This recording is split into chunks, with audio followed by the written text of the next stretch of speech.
Everything's so bright. Shine bright like a diamond. We can't include that now. It's copyright. Oh, damn. Oh. Strike that from the record. It's gonna be a cold open now. Get under my umbrella, Ella. Oh my God, Stoney, stop. Our whole podcast is gonna get ruined. Listen, Riri has a whole empire. I don't need her trying to take my little piece of a pod. Yeah. She's gonna throw all her Fenty Beauty money at us. Yeah. Shut it down. Oh my gosh. Hi. Thanks for coming.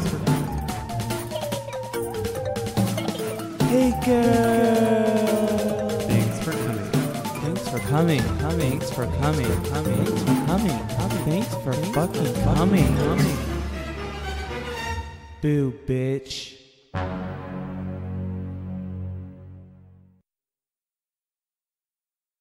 Hello and thanks for coming, UK. My name is Seth. What's yours? Hi, Jamal is here. Hi, it's Stoney. Hey, you guys. Welcome back to another week at Thanks for Coming, the most magically gay podcast. We're back again to Rucap Season 1 of Rupaul's Drag Race in the UK. But before we get into that, we actually have a sponsor for this week's episode, and we're so excited to tell you about it. Do you want to talk about our product a little bit, Jamal? Sure. So, listeners, imagine letting go of the crap that holds you back, dropping the waste that holds you down, pushing out whatever you're holding in. Imagine showing up as you are, fully, and owning your shit. Poopery is dumping the shame around the thing we all do by talking about it, by doing it, by transforming it from a crappy experience, literally, into a positive one. Let that shit go, listeners. Literally. Oh my gosh, you guys. So yes, our first ever sponsor for our podcast is Poopery, and they were so kind enough to send us some samples to try out, and the scent that we got is limited edition, so I feel like very taken care of, and it is the pumpkin chai scent. Yes, I'm feeling like Beyonce's gold microphone. I got that limited edition pumpkin chai, and I must say, listeners, maybe it's TMI, but it works. Okay. Yeah. I enjoyed using it so much, I've actually tried to poop more often so I could use it more. Ooh, so healthy. Wow. Yeah, girl. And to top it all off, I'm actually going to pour a little bit on my computer right now so that the rest of this podcast won't be so shitty. Oh, great. We're going to turn into Katy Perry's Firework if you do that.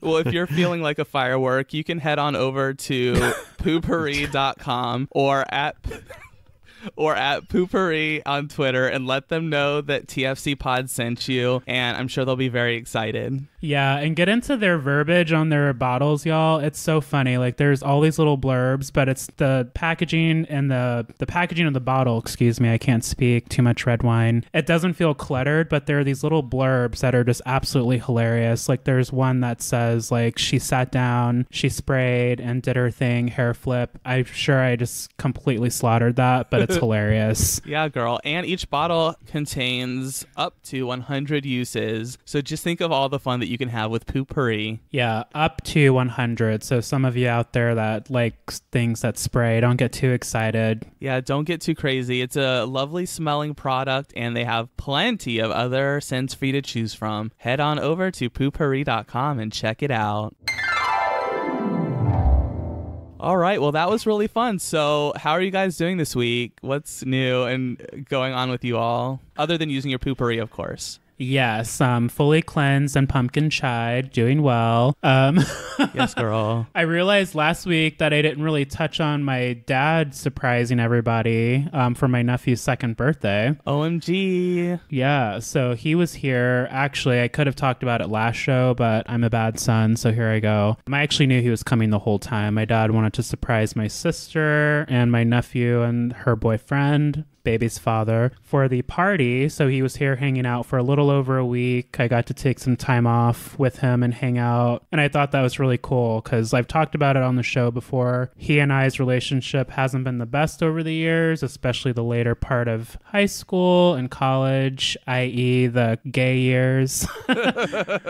But AG, right? After gay. Yes, that's right. But we're in a much better place. So I enjoyed his time and he had a good time. And there was even one night Stoney and I stayed up on a work night until like 3:30 a.m. just like talking and listening to his crazy stories. Didn't you guys also listen to the podcast with your dad? Yes, but boundaries, so I cut it off at trade because I didn't want to make him jump out of my car.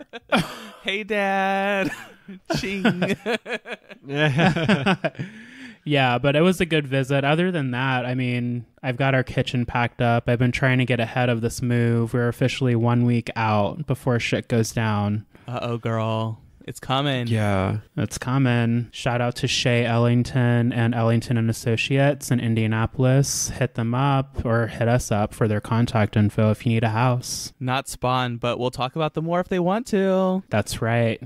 Get it, Shay? Did you hear that, Shay? Hit us up, girl. What about you, Stoney? Is there anything else you'd like to update us on about anything that's been going on in your life? Not a ton. So I've been playing a lot of Link's Awakening. So that came out like a couple weeks ago on the Switch. So I've been trying to like master that and get through that. I'm pretty close. Packing, I've done a little bit of packing, but I tend to work better under pressure. So I'm just like waiting to the last minute on that one. This is true. So basically Jamal is going to pack the entire house, or... You know, I'm trying not to go there, Seth or listeners, but we do kick it into gear under a tight deadline. But I'm just more like, I know I'm watching my nephew on Tuesday, so I need everything in boxes by Tuesday. That's my mindset right now. Well, and for me, like, I'm just like, okay, I know that there's a lot of stuff that I want to use still, so I'm going to wait a little bit longer and then I'm going to start packing it because I just don't want to live out of a box yet. So what I'm going to end up doing is bringing the Post-it notes like color coded, and you're going to do use, store, or move that shit. I guess I'm colorblind. I'm colorblind. Okay. Didn't stop you from getting that ruby red grapefruit White Claw, girl. Ooh, exposed. Whatever, girl. How's your week been, Seth? My week's been really good. Nothing too crazy to update you guys on. I'm very excited. Next week, I think that I will be able to meet a listener of ours. I'm going to keep it a secret, so you'll have to follow along the journey next week or later in this week. Where are we? Give us the tea. We're in some drag race universe. Yes, girl. It's a secret. Actually, it would have already happened. Maybe? No. I don't know. Whatever. I'll update you guys. You know, just watch our Twitter and our Instagram. You'll see everything. Yay. I'm excited. Fun. Yes. Other than that, I really don't have too much to update you guys on. So I thought maybe a fun short topic would be that we could talk about, since we didn't get to it last week, is what do you guys think of the queens in boy drag? Like, who do you think's cute? Who's hot and who's not, basically? Oh my gosh. Let's think about this. Interesting one. If I had to go for any of them, or if I had a chance, let me not set it up like that. If I had a chance, I don't know, Seth. Is there anybody off the top of your head that you're like really into? I kind of have a long list. Why don't you start while I pull up the cast list for reference? Okay, so off the top of my head, I liked Blue Hydrangea, Scaredy Cat, Davina DeCampo, what's his face? Why am I blanking? Oh my gosh. My mind is blank. Baga? No, not Baga. Or, sorry, girl. That was just really shady. I was like, no. Oh, Crystal is hot. Crystal is cute. Crystal. I like Crystal. There's one other girl that I think is really cute, but I just can't really think of the name. Or Cheryl Hole. Yes, Cheryl Hole. I think Cheryl Hole's really cute too. Maybe she'll Cheryl Hole with you. I hope so, girl. Also, I think Vinegar Strokes is kind of like daddy, so... I was thinking that as well. Oh, yeah. Actually, I do like Vinegar Strokes. 100% agree. I don't know. I have mixed feelings about Gothy Kendall, not because of the teeth. Okay, clean that up. Nice. Get the dustpan. Not because of the teeth, but I don't know. There's just something not quite there for me. Like, in There's theory... something endearing. Like, there's a sweetness, but you can't like go there with Gothy. Like I thought Gothy was sweet in boy drag, but I was like, I felt dirty thinking about Gothy in any other way. Yeah, Gothy just seems like so pure. Like with there you go. With Scaredy Cat, like you would think the same, but like you can tell like that he's so like cheeky. Like there's like totally like a dirty side. You know, something that kitty's there. been around the block or two. Yeah, girl. Yes. I know you guys were waiting for it. Just our general thoughts about who's cute out of drag. Yeah, and I mean, I'm only going to be 33 in November, but I'm finding, like, as I get older, and clearly I'm married, listeners, we're married, but you're allowed to still think people are attractive. I'm still single. Oh. All right, listeners, if any of you are available, we'll be accepting applications for Seth. There are no criteria, and the bar is very low, so you have a really good chance. That's funny. But as I get older, I find like I like different things about different people as far as attraction goes. So we'll see how the season develops for all of us. Yeah. And for me, what was attractive about Gothy is just sort of like the personality. There were moments where I was like when Gothy was in boy drag and did the little like rawr like claw thing. I don't know. Yeah. That was just so cute. I was like, oh girl, like okay, you're cute, fine. I agree. I like that. Yeah, I agree. Also, addendum to last week's podcast, we said that Scaredy Cat's girlfriend's drag name was Prissy Cat. However, would like to correct the record. Scaredy Cat's girlfriend's name, her drag name is Pussy Cat. Seems pretty obvious now that we know. Yeah, and zing, I like it. Work. I like it. Yeah, and I'm also calling Prissy Cat because I'm hoping to be in the family, so you heard it here. Ooh, copyright. Dibs. You heard it here first. Yeah. If you're listening, Scaredy Cat, Prissy Cat's ready to go. Yes. All right, you guys, let's go ahead and move on into our honesty spill of the week, and we will recap some more Drag Race for you. Honesty.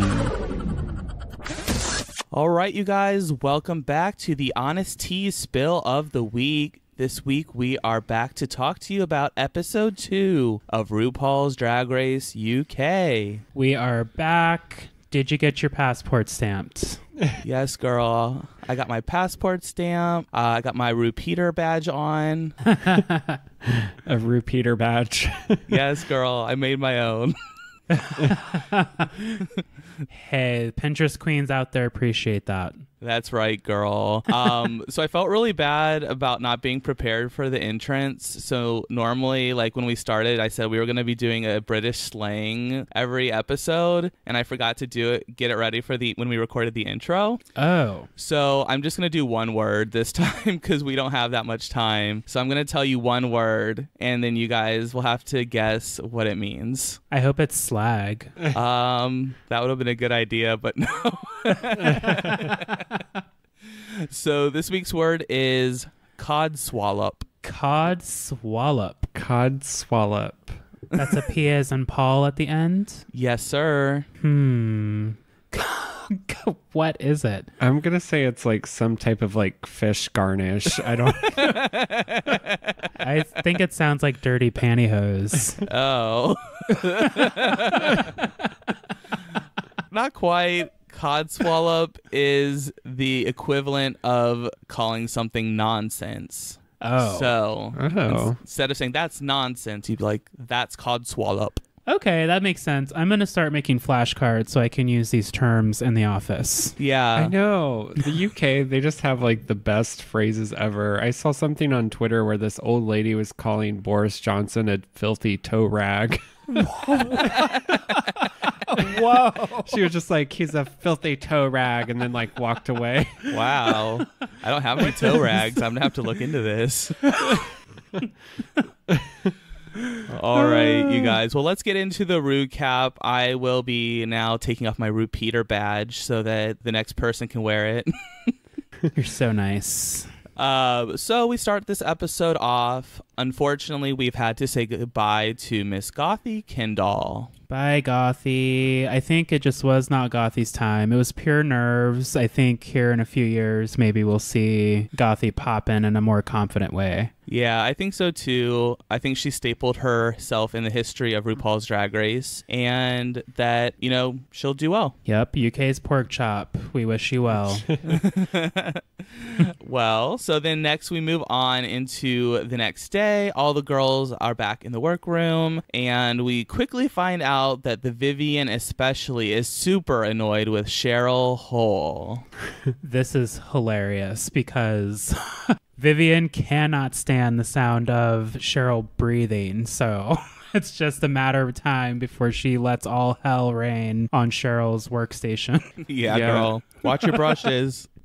For real. I'm kind of here for this rivalry. I think it's going to give us some good entertainment this season. Yeah, I think honestly they're both just really good queens, and they're sort of maybe feeling like challenged by the other. So I think that's kind of where it stems from, really. So yeah, I think we'll see this until one of them is eliminated. Yeah, I agree 100%. That's totally what it is. So then we find out that we are going to have a scientific minuscule challenge. Oh yeah, the mini challenge. It's actually a mini challenge. Yeah, it was like so micro. Yeah, it's the smallest mini challenge in Drag Race history. I've got to get back into my Drag Race groove. Usually I don't have to take notes. I can just know what's going on, but it's just like a whole new landscape with the UK and Rue having to like on the spot get that quick education of whatever terms and things that are being used in conversation. So us American viewers are having to work a little harder, I think. Yeah, definitely. I agree.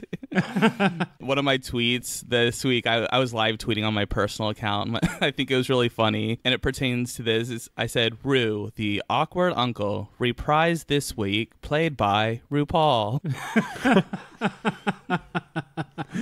I didn't see that tweet. I was busy at work. I need to get on Twitter and go see that. Yeah, girl. I was flying under the radar. That's totally it, though, right? Yeah, it's really like uncomfortable anytime Rue's on the television. By the time the finale comes, Rue will be on it. I know. I feel like they should have just made it Michelle's Drag Race and just had RuPaul as one of the guest judges. Yeah, something different. But anyways, this week's Micro Mini Challenge is all about finding out who are the tops and the bottoms. So, because the Vivian won last week's main challenge, she gets to line up the queens in order of her competition. That's right. Bring on the shade. And you know, everyone knows they're on a reality show or a game show, excuse me. Whatever. What is the show? A variety show? They know they're on a show. So all of the shade and feelings were still flying. It's like, okay, it's really hard not to feel away if you're picked last, but it's also very hard to brush that off and not feel away if you're picked last or towards the bottom. Yeah, definitely. Just in case people like didn't watch the show, I'll just go ahead and list them in order from top to bottom so that you don't feel left out.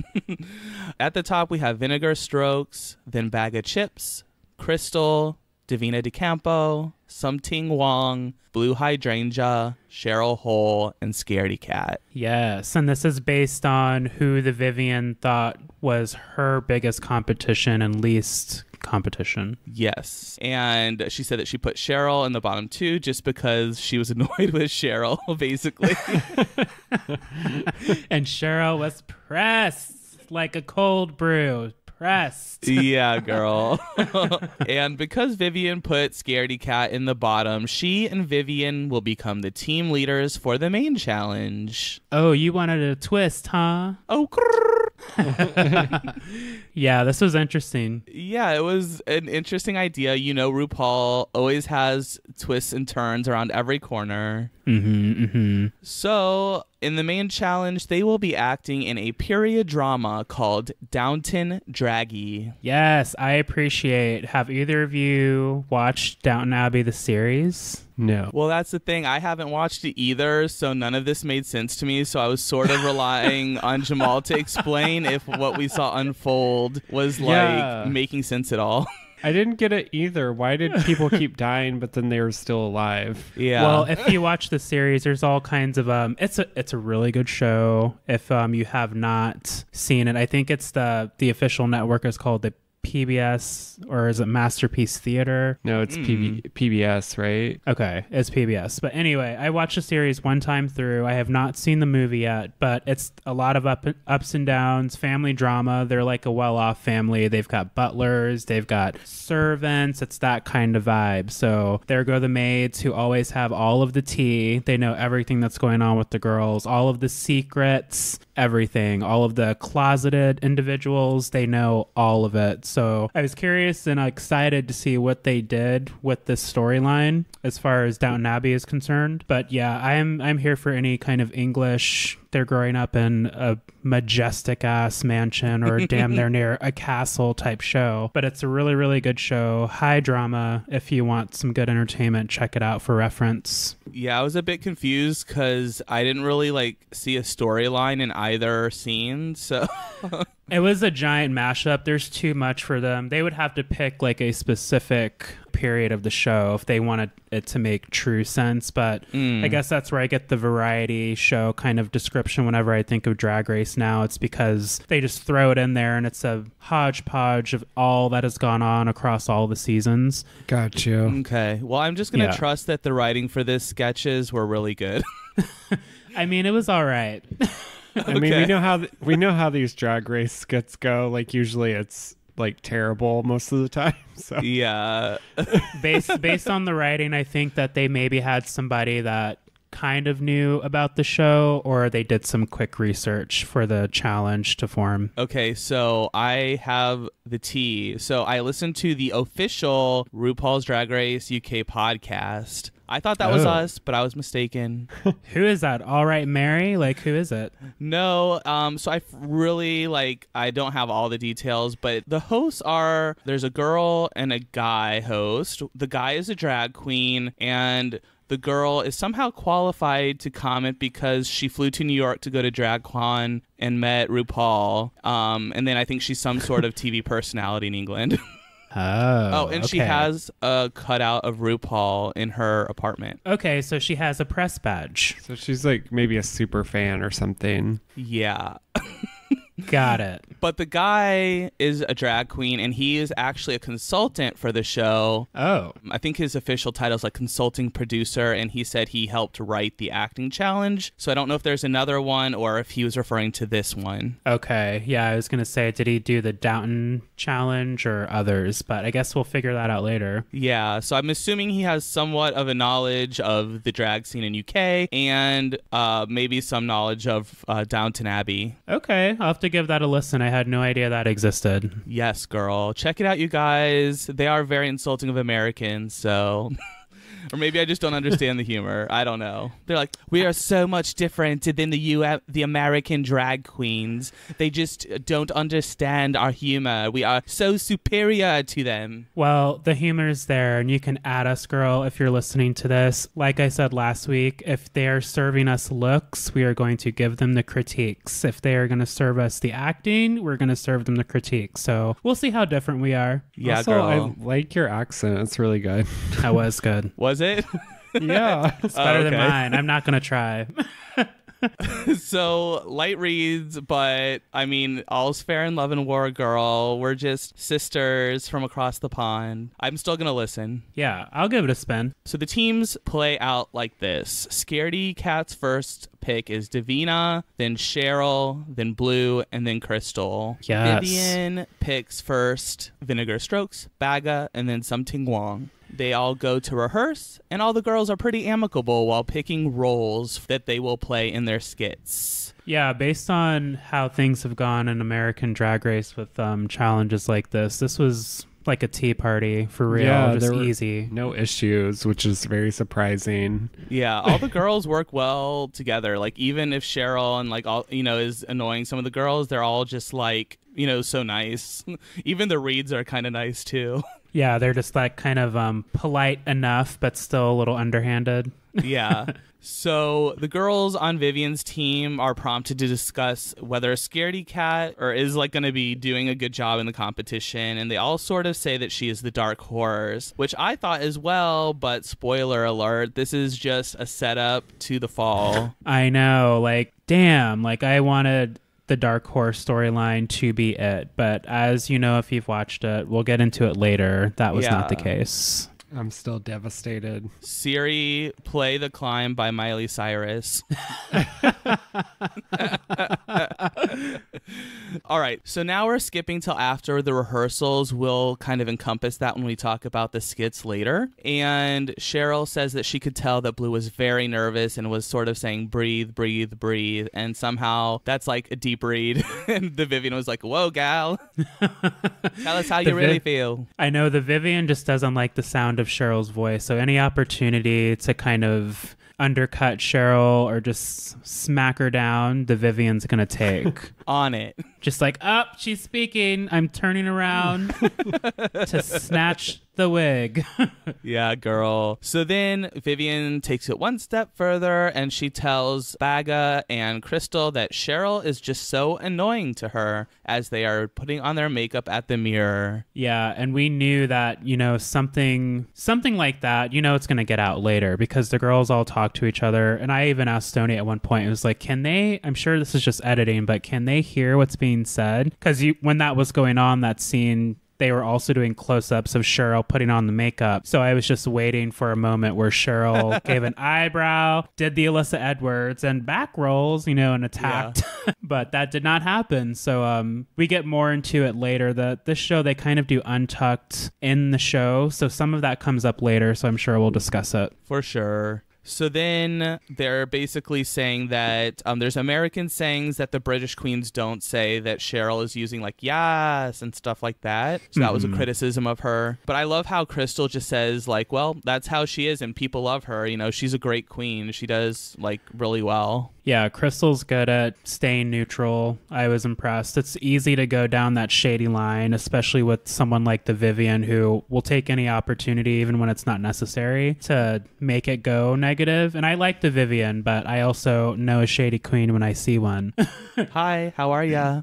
Yeah, we all have our moments on this show. So then the next segment, we kind of get to see Scaredy and Vinegar and Something Wong talking about coming out. And Scaredy says that she hasn't really come out to her parents, but she just assumes that her parents know that she is like pansexual or different. Yeah, and I mean that's a common theme in the coming out stories in our communities, right? They're like, well, I'm sure they can just tell, or I'm just not going to bring it up because I don't want to have that discussion. And it did come out in this episode that Scaredy Cat is bisexual. I didn't catch if that was on the first episode. I don't think it was, because it would have been more of a thing, right? I think she mentioned it in her Meet the Queens video. Oh, okay. See, I didn't catch that. But this is important because like Stoney and I listened to Dan Savage. If you aren't familiar with Dan Savage, he's a columnist at The Stranger forever, like over 20 years, maybe longer.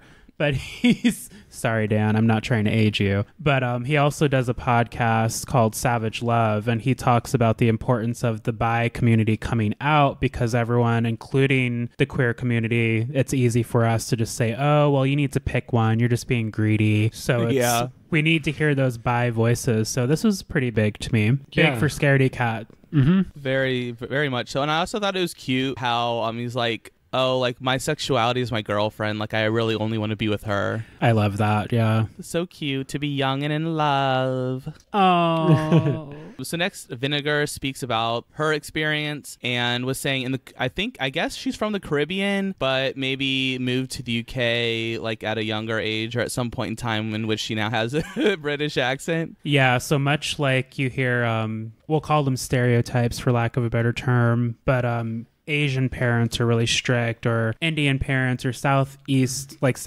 Asian parents are very strict. They want their kids to be doctors, lawyers, only the best. And that's no different for, I think, in my experience and friends that I know, any immigrant family or people who are not from America. So the West Indians, the Caribbean, that crowd, very much the same way. I hear Kid Fury talk about it all the time. He's from Jamaica, his family, so he got a lot of that when he was coming up and coming into his queerness. So I was not surprised to hear that from Vinegar. Yeah, definitely not at all. And especially based on our past discussions on the podcast, and in your coming out episode, I sort of, got that vibe. It was, or I just sort of basically like translated that over to the show. So when Vinegar was kind of talking about his experience, I was like, oh yeah, like that makes sense to me. Like, just based on what Jamal has told Stoney and I. Yeah, that. And also Monet Exchange. Monet Exchange, her family did not know until she was being crowned locally. Yeah. So it's a huge deal. For sure. And then the probably the most tear-jerking conversation was with Something Wong, whose parents, I guess sort of just didn't want to accept that he was gay and came out to his dad at age 12. And they just sort of ignored it and have continued to ignore it. Like he has a boyfriend, like a long-term partner, Yeah, 5 years. Yeah, he's a drag queen. He does like all this stuff, and like basically all the whole gay aspect of his life is hidden from his parents because they are very traditional, like you said earlier, that he's first generation Chinese. Yep. And some cultures, I'm not making a blanket statement, but some cultures it's just harder for them to adjust to the LGBTQIA plus thing, whatever you want to call it. It's just, that's not how it's supposed to be. That's not what the ancestors wanted, so this is incorrect, and that's just where they stay. Yeah, and we've seen that a lot with a lot of the Asian drag queens that we've had on the show, like just like Kimchi and Gia Gunn. Yeah, like all their families, like none of them like know because it's not like accepting or whatever. So yeah, that's pretty seems very common across the board. Yeah, unfortunately. Very sad and very intense. Very much so. But I love that we still get to see those stories on RuPaul's Drag Race because even in the UK and across the world, everyone watching this show, it's going to hopefully help to impact, the Asian parents that are having, gay, lesbian, trans, bi, anything, children. Right, and future generations, right? Yeah, for sure. So I think we will move on and try and have a semi-quick conversation about the runway. And then after the break, we'll talk about the acting challenges. Ooh. So first up, let's talk about the Vivienne. You may also know her as Serena Shart, codename IBS. Yes, the category is Bond Girl Glamorama, and I was into this look. I was completely into it. I loved it. It's something I would do if I were a drag queen. And the Vivienne's face kind of scares me out of drag, but damn, she slays when she's painted. She slays when she's painted, so you can tell her I said that. Okay, I will. I know you will. She definitely knows how to put together a total package. Like, I've really enjoyed her first two looks, so I thought this one was really good as well. So I'm really into the Vivienne this season. Yeah, I think we saw a lot of jumpsuit with hood on the runway. So I was wondering if that was maybe part of the description that they were given, but well, see, the category was Bond Girl Glamorama, so I don't think, maybe I just haven't seen enough James Bond movies. I've seen at least 4 of them, but I didn't clock many hoods, so this could be me not having done enough homework, so I'm not going to comment negatively on the hoods. Yes. And I will start my critique with the Vivienne by saying that I really actually enjoyed her boy drag this week. So I thought that I liked the glasses, and I thought that the Vivienne looked really cute out of drag this week. Oh, yeah, I agree. I love those pants. I want those pants. Yes, girl. Yeah. But I also liked her on the runway, too, and her Bond Glamorama. I liked how the lights were kind of reflecting off of her jumpsuit because it gave it a nice depth. Yeah. And that's the kind of stuff you need to put on the Drag Race stage. I know that the American drag queens are different from the UK queens, but those Drag Race lights will catch you slipping. So you need to have that little piece of polish on these outfits so it does what the Vivienne's outfit served for us this week. Definitely. And then we have Something Wong, who is Mei Ting. I like Something Wong. I don't know if I needed the like big fur thing, but I see what she was going for, so I give it a B. I like Something Wong. She's one of my faves. Yeah, I mean, it was another hood, but I did like the look, and I don't know. I think her looks so far have been really solid. So to me, like Something Wong is like one of the more polished queens when it comes to the runway. Yeah, also opinion. Ballsy not to wear hair, but again, that face was beat, that head was beat, those heels were high. Yeah. I would have been in the emergency room in those shoes. You know what I loved about her look is it really reminded me of like 2009 Lady Gaga. Oh, yeah. Ooh, yeah. I was getting like ready to watch her jump on her disco stick or something. Ooh, we might need to do a side-by-side on the Instagram. Yeah, for sure. So next we have Vinegar Strokes, who is Miss Fondamar Tits, Miss F Tits. I love these names. This one might have been my favorite because I could see myself saying Fondamai. Like, screw F Tits. My name's Fondamai. Yeah, girl. My full name. Although I didn't really like her look, though. Like, I thought it was a little bit basic and the proportions were not quite there for me. Yeah, it wasn't bad, but compared to everyone else, it just kind of naturally fell to the bottom half of the group. Exactly. It kind of sucks because I like Vinegar, but her looks so far this season have been not very good. And last night you could tell like her look was probably the worst out of everyone's. Maybe. I don't felt know. like it was. If it wasn't was definitely the towards worst, the bottom. Yeah, not sure. Not bad. For sure. So then next we have a Bag of Chips, who is Laser Minnelli. I like Baga. Baga's stealing my heart. She's just creative. She's silly. She's funny. She's out of the box. She does not care what you think about her drag. And that's what makes a good queen, because she has this ability to just go on the stage and completely steal every one of the judges. Yeah. And I like the Odd Job reference too, with the hat throwing. Yeah, I do like Baga a lot. I just think she's really funny. I don't know, like her drag so far really hasn't like wowed me or anything, but it's not bad either. Like I kind of get Bianca Del Rio vibes in a way, where it's just like she's just funny, you know what I mean? So right. Well, I think Baga is the narrator of season 1 RuPaul's Drag Race UK, and I'm not even mad about it. I see it. She's so funny. She's so funny. I'm not mad at it either. I love that big bird ass jacket she wears. Yeah.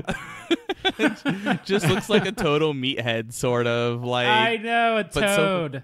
Yeah, it was so funny though. It is. She just keeps me rolling in the talking heads and in the challenges. Yeah, Ginger Minge vibes, glamour toad. Definitely. I thought her look was I don't know. It was a little bit confusing because she basically came out as Liza Minnelli, and I don't know if Liza Minnelli was ever a Bond girl, so maybe I missed the reference. But it just seemed to me like an excuse to come out dressed as Liza Minnelli. But it was polished. Yeah. Yes, I think the only thing Bond related about that look was that she was wearing a suit. Yeah.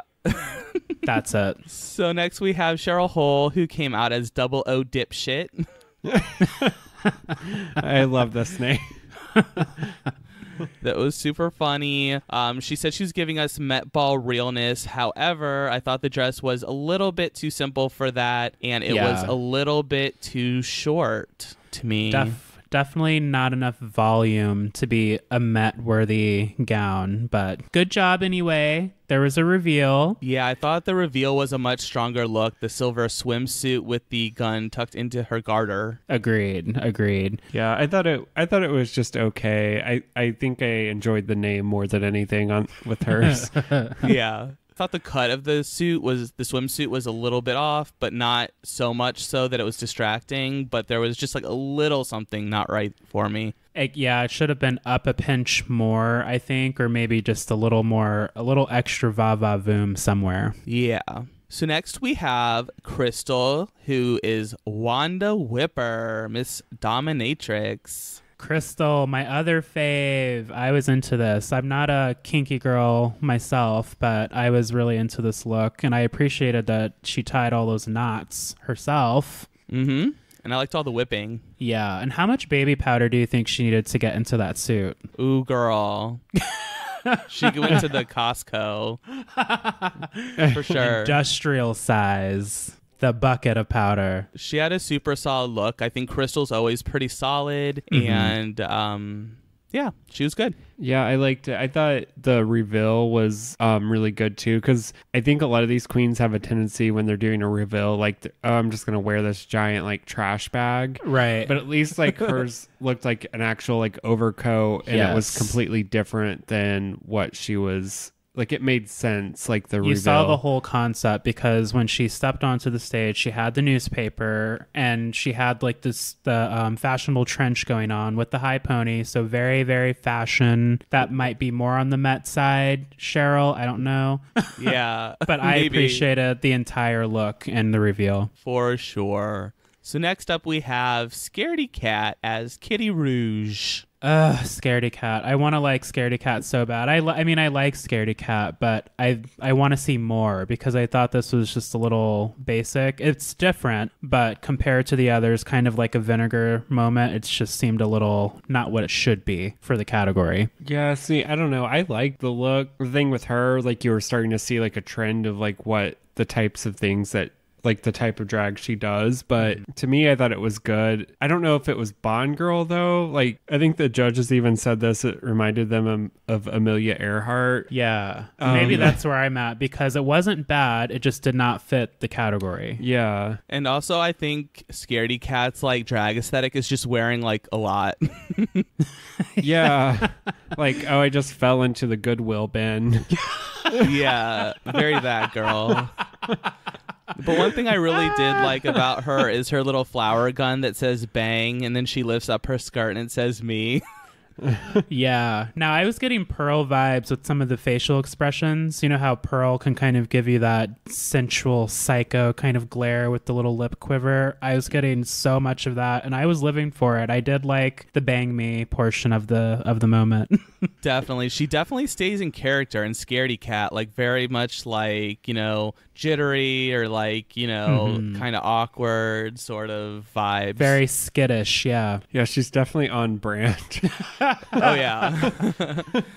And then we have Divina De Campo, who is Paris Eat 'em All.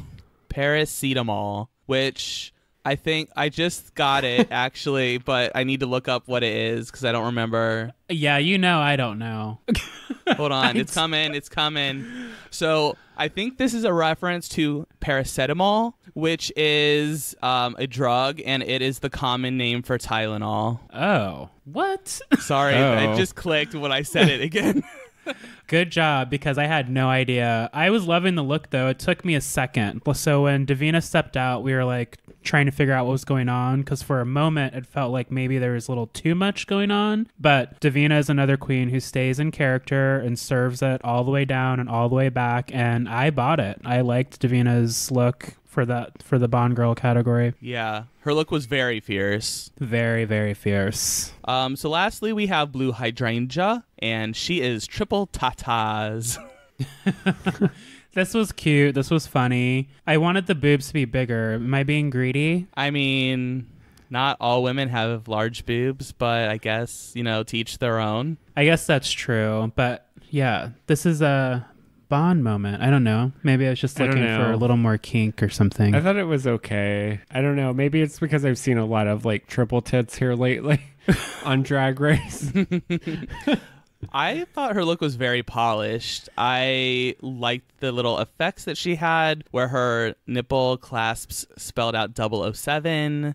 And I don't know. I thought her look was really very well put together, very polished, and I liked the face beat that she did with her look. I love the makeup and the headpiece. The look was not bad. I liked it. Don't get on my case, listeners. I'm just being a little picky. Yeah, that was Jamal and Stoney that didn't like it, and I loved it.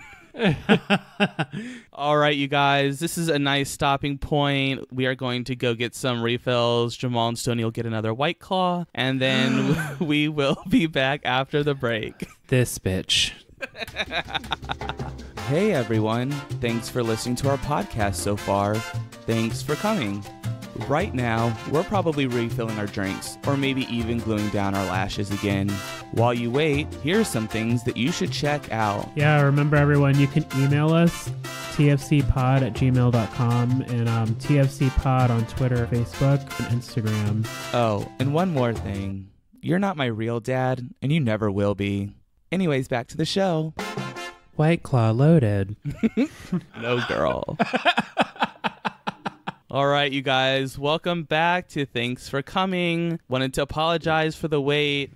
I thought I was doing poppers in the bathroom, but it was really just my poopery, and then I passed out. Oh. That sounds like a bad time. Common mistake. I hope you didn't hit your head on the toilet bowl. I don't know. I feel a little bit out of it still. Hopefully I can finish this podcast. Seth has a concussion. Yeah, it's 1951, right? I don't what's happening? Where am I? Okay, Captain America. All right, you guys, let's get on with the show. We're going to be talking to you about the acting challenges now. We'll start with the scene of Downton Draggy that is Team Vivian. What did you guys think of this set of scenes? I thought that they started off a little rocky, but they found their groove definitely by the end of their recording. They were the strongest of the two, in my opinion, but it took them some time to get there. Yeah, I agree. But I did like the tea joke with vinegar. Yes.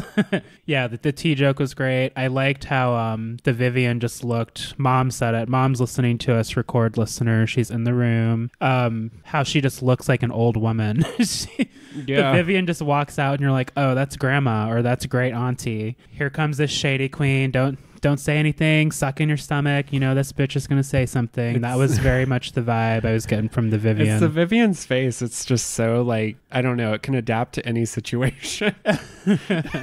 Yeah, she can do high glamour or she can do characters like in this challenge, like flawlessly. Her beat looks so perfected. Yes, and she was doing the Maggie Smith character justice. If you watch Downton Abbey, her character is ultra snooty. Like, whatever snooty means to you, that's that character. And I thought that the Vivian brought it. Yeah, and this is the one that had... This is the same team that had Baga, right? Mm-hmm. Yeah, like I thought... Much better. Yeah, much better. Like, I thought she was so hilarious. She just looked like a little leprechaun running around. I don't know what she was doing. Like, her face, I don't know, like the makeup and everything. It was just too much for me. I think that Baga lives under a glamorous bridge, and she's the most glamorous troll you've ever seen because... Holy shit, just so funny and so versatile with the characters. I'm curious to see what Baga can do if she has to do something more serious because the funny side is so natural. I mean, it was amazing for this challenge. She brought it home for them. I fully believe that. Yeah, 100%. And she turned out to be playing the character Becky with the good hair. What did you think about that, Jamal? I died. You know I died. I was like, no, they didn't. Oh my God. Becky with the good hair, and they made her act like a troll. Well, Baga did that, so maybe Baga's in the beehive because we all know that the hive was after Becky with the good hair. So she turned it around for us. I enjoyed it. Yeah, I also think that Something Wong didn't do as terribly as they were all portraying her to be. I thought her Lady Carrie accent was pretty bad, but other than that, I thought she had really good facial moments and she delivered her lines pretty strongly, even though in the rehearsal we saw she was struggling with them. But in the actual scene, she pulled it off, you know? Yeah, I thought it was a really solid performance. The persona was there, and I agree. Something Wong wasn't doing that horribly. I think Something Wong was doing how everybody else was doing, but of course we need the spotlight on all types of performance, so they were just kind of reaching with Something Wong. I fully believe that. Do you find it interesting that a lot of the American accents by default for the UK queens that we've seen so far are country or southern? I did notice that. Yeah, I would have thought we've got a ratchet East Coast in there somewhere, but it was all southern and dainty. Yeah, for sure. I did notice that. I think that might be the stereotype of us, I guess. Oh, yeah. I'm sure it is. All right. So let's move on to our discussion on Team Scaredy Cat. What did you think of their performance? It definitely wasn't as strong. I think that I wanted more from Scaredy Cat. I liked what she was doing, but then I got really bored. So just like Michelle said, there needs to be levels to the character. There wasn't really any growth. So maybe start off a little whiny and then reach that point by the end of your scene, or start that way on a 10 and then end at a 2 or something, so you can actually deliver the dialogue and be part of what's happening. So I wanted more from Scaredy Cat that way. I thought that Blue faded away. Like, I honestly just forgot that Blue was even in the scene. I mean, I think Blue did good, but definitely like supporting actress vibes. Supporting that's not nominated for the award. I thought Blue was kind of did fade into the background, but I thought at the end when she was doing like the setting on a secret thing, I thought she kind of brought it back to where she did a pretty good job, but at first I think she was a little shaky. Maybe that's more fair. I don't know what was in my Cheerios this morning, listeners, but I'm not here for the excuses, the lame natees. I just made that word up. Yes. And also, speaking about doing more, I thought that Cheryl Hole could have done more, because I think that Cheryl was doing Ben de la Creme, who was doing Dame Maggie Smith from Snatch Game. Yeah. So that's like what I was getting. I think Cheryl was just like sort of like using that as her reference for the character, and it was sort of like a character of a character. I think my issue is with any queen on any season is if you say you're going to do something, you'd better show me you're going to do it, because Cheryl's a perfect example of this. She was like, oh, I've been acting since I was this age and I've got this in the bag, and then it kind of fell flat. It wasn't bad, but in my eyes, if you're the superstar that you're going to serve and you know what you're doing, I shouldn't be getting that flat feeling from you. I think the expressions were there, but if you're that polished of a queen, let's see that polish. Let's see you step it up. We're not about looks, right? We're supposed to be comedic and about the acting in the UK. Well, let's see that. I'm challenging that notion. Yeah. I absolutely feel that way. I think one of the shining moments, or a couple of the shining moments, were brought to us by Crystal. I thought she had a couple really great lines when she was talking about it, like saying that it was lit when she was holding the candelabra. Yeah. That was super funny. And then also when they were asking if the guy knew how she liked her eggs fertilized. Yeah, that was really funny. And that close-up that they did when she was on the couch, that was really funny. Yeah. Do you know how I like my eggs? Fertilized. Scrambled. Me too, actually. Stoney likes his eggs hard. Ooh. Well, sometimes semi-runny, though. Oh. Well, that happens after the hard part. That's pretty gross. You should get that checked by a doctor, girl. I was sort of getting a little bit of milk vibes from Crystal in this acting challenge. Oh, how so? I don't pay enough attention to milk. Or just sort of like, well, I think they sort of like have the same like appeal maybe as sort of like the more masculine gender bending type drag. Also, their face beat reminds me a lot. They do like a very light face, like they kind of make themselves more pale. I could see that now that you put it that way. I can definitely see the correlation there. I don't know. That was just like a sort of like a little aha moment I had when I was watching the show. Nice. And then, yeah, like Stoney said, I thought it was cool that they brought in a couple of the American Drag Race like references with the sitting on a secret moment. And then one thing I thought was really interesting was, I think it was Crystal that made it was Cheryl's character that made a joke about male actors costing so much more, and that's why Scaredy Cat's character was single.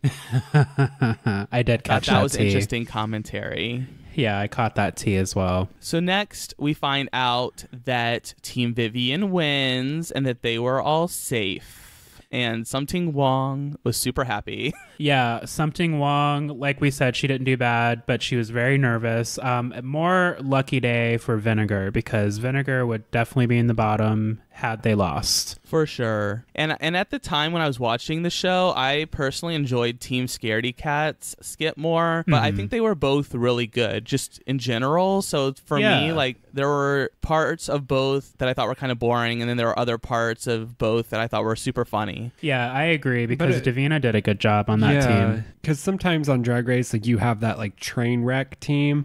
Like, neither of the teams were train wrecks. I thought they were both solid. Yeah, at least. so. That's why we're getting so picky, because they were both, the other team was just a little better. Yeah, I think the shining stars for me were Baga, Crystal, and the Vivian.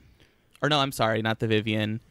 Davina, yeah. Yeah, Davina slayed. Although the Vivian did a good job. So then next we find out that Bag of Chips is the overall winner of the challenge. So hand claps to you, girl. Well deserved. Snaps for Baga. And then on the runway, Davina's breakdown. What did you guys think of her little moment as they're critiquing the bottom losing team? I mean, this has happened to me. I totally understand where she was coming from. You get so used to performing at a certain level, and then no matter how well you do, there's always something that you find or that you will remember. I remember every wrong note or the most wrong notes that I played in high school during competitions or places that I've dropped the ball, just because that's the kind of performer and the musician that I was. So I can understand it. I didn't think that she was taking away from the other queens' moments, because that's a really human response. That's a real thing that happens. You work so hard and you dig so deep. Even if you have RuPaul in front of you saying you did a good job, it still doesn't register until maybe 30 minutes later.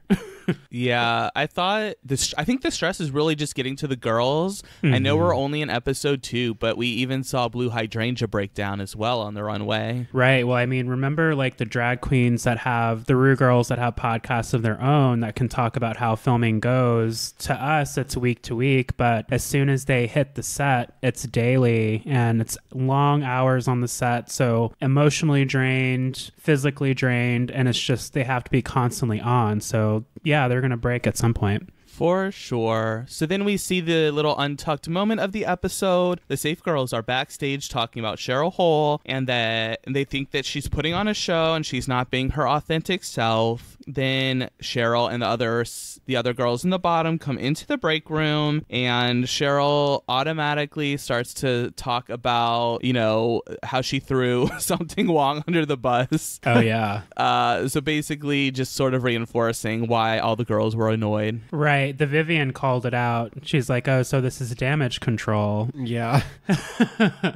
Right, because there were other girls that were like worried about being the bottom, like Scaredy or Blue. Yeah. And they didn't really they did get to have their moment, but like, I think Cheryl was just sort of like, hi, me. Yeah, it was very that, because poor Blue was like crumbling back there. Scaredy Cat was a little confused and shocked, I think, at her feedback. And one thing I will give the UK girls over the American girls is at least these bitches can sit in a circle and say all of that and be cool in 5 minutes, because if you put some American girls in there, especially if it's an all-star season, every American Ru girl thinks they're the best and thinks that they're being them true selves, and it's just not the case. So I appreciate that they can, even when the delivery is not the best, that they can still level with each other and get past it. Right. And then Cheryl, she sort of admits to being overwhelmed and that she didn't want to let her guard down, so that was the reason why she was playing it up. And she feels like she has to be the star, or she feels like she is a star and she feels like she has to stand out, so that's why she's putting on the big show, which I understand as well. Yeah, and that's an important lesson for all the Ru girls. Just be yourself. Like, don't try to overproduce yourself, but again, it's very different when you're in it.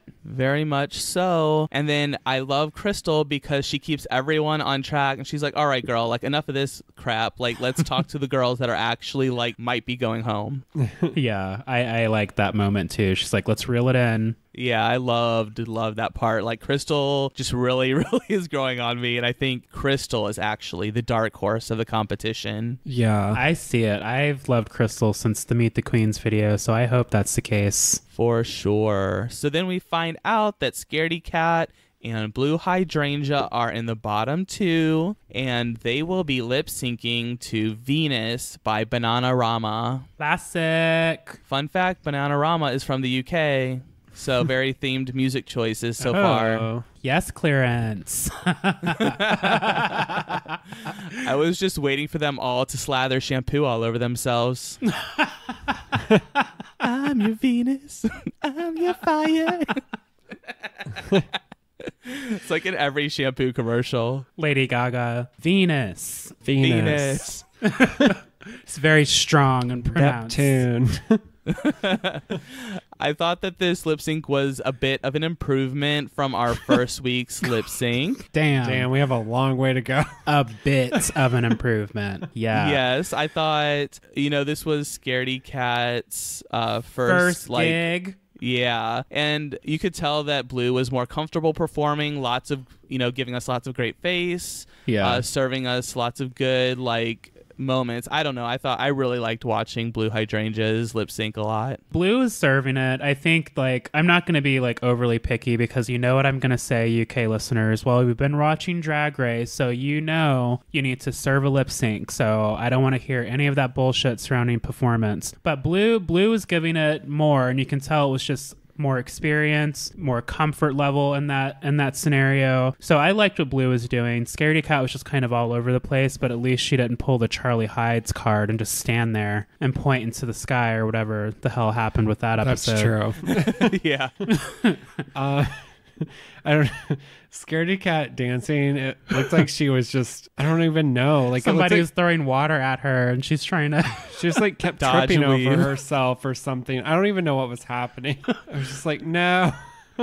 Yeah, I saw a little bit of the same effects that Gothy Kendall had when she was doing her lip sync. There was oh, this is my move, and I don't know what to do, so I'm gonna do this head bob move in my house or whatever. Oh no, that fucking house move! I hated that. Yeah, I hated it a lot. Where are you going?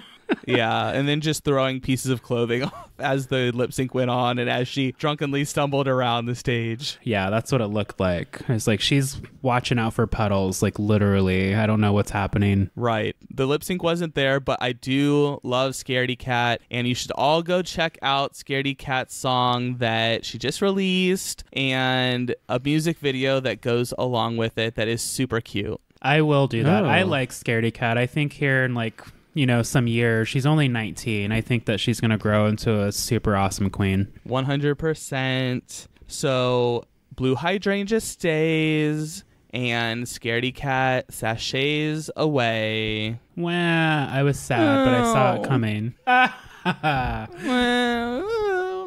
Ferris in the house. Why does my life suck so much? Oh, yeah, that was Scaredy Cat. I did like how she left, because didn't she say this... Not bad for our first gig. Wasn't a bad first gig. Best line ever. That was so good. That was solid. So good. Yeah. All right, you guys. Well, I think we made it to another end of a Drag Race Rucap. That was season 1 of RuPaul's Drag Race, episode 2. And now we're going to talk to you about some trade. Trade. Trade. Oh, trade. Trade.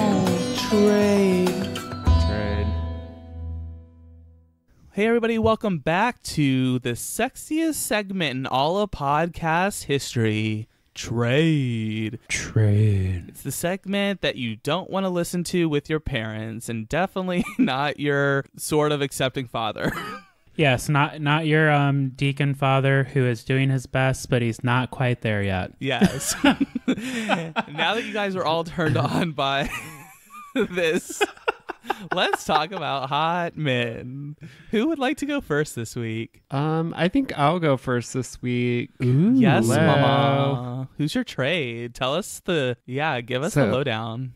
My trade of the week, their Instagram handle is Ken Romel, so KenRomil. He is a finance manager from Houston, Texas, but currently living in New York City. Oh, he's from the land of Beyonce, so he's blessed. Wow. But anyway, I think he was he's a friend of another trade. So you love this trade web. The stalking has continued. Yeah. You're going to make me create a whole new tab on the trade reel. I'm still stalking people, but he's always posting pictures on a boat or I like that. By the pool in short shorts and things like that. And he's just really cute, has a nice smile. He looks cuddly, he's a good cuddler. Oh, yeah. Yeah. Nice built arms. Oh, I bet he gives bitchin' hugs. Yeah. I want a hug from that guy. Yeah. I want more than a hug, girl. I wasn't gonna go there, but I mean, we'll accept all forms of contact. Hey girl, want a hug? We'll accept all forms of contact. Yeah. Really not picky at this point in my life.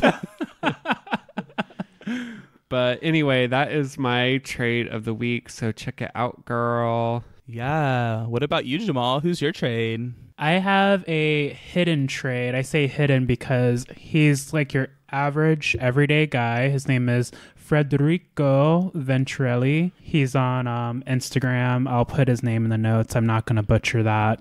He's very cute, pretty like simple looking guy. Simple as in he posts some cool pictures. He looks like he's like working on his house. Other shots he's hanging out with his friends, taking selfies in the office, much like I do. So he's just like, you know, one of us out here working and doing his best in real life and on Instagram. He's very handsome. He's got a good beard and he's got a nice chest. I like his chest. Where do you think he's from in Italy? I don't know. I wish there was more on here, but I can't say I blame him. Yeah, he doesn't want people podcasting about all of his Yeah. Sorry, girl. I'm going to say northern. Yeah, it looks like northern, more north of Venice, but it could just be where he's hiking. Mm-hmm. True. Anyways, what a cutie. I approve of this trade so much. Yeah, thanks. Yes. I want to get to know him. Maybe I'll practice Italian on him. Yeah, girl. I am ready to have a buono notte with him. Yes, you are. I'm ready to bon voyage over. All right, you guys. So my trade is someone that you probably all know, and if you don't, you should. And my trade is Ruby Rose.